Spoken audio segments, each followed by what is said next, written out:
నమస్తే దోస్తులు, ఈరోజైతే మీకోసం రుచికరమైన గోంగూర పప్పు ఎలా తయారు చేయాలో చూపిస్తాను, చూసేయండి. ముందుగా ఒక కుక్కర్ తీసుకుని అందులో కొంచెం శనగపప్పు వేసి బాగా కడుక్కోవాలి. బాగా కడుక్కున్న తర్వాత మళ్ళీ అదే కుక్కర్లోకి కొన్ని నీళ్లు పోసి కొంచెం పసుపు, ఇంకా కొంచెం జీలకర్ర, ఇంకా కొత్తిమీర వేసి మళ్ళీ దాని తర్వాత మంచిగా కడుక్కున్న గోంగూర అందులోకి వేసుకోవాలి.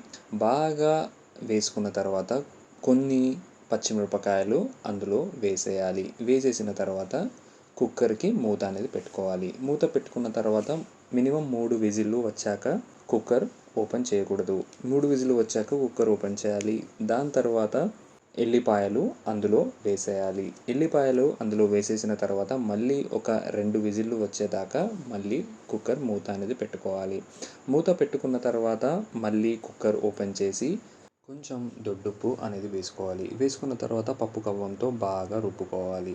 బాగా రుబ్బుకున్న తర్వాత కొంచెం నూనె పోసి మళ్ళీ బాగా రుబ్బుకోవాలి. అంతే అండి, మన నోరు రుంచే రుచికరమైన గోంగూర పప్పు రెడీ.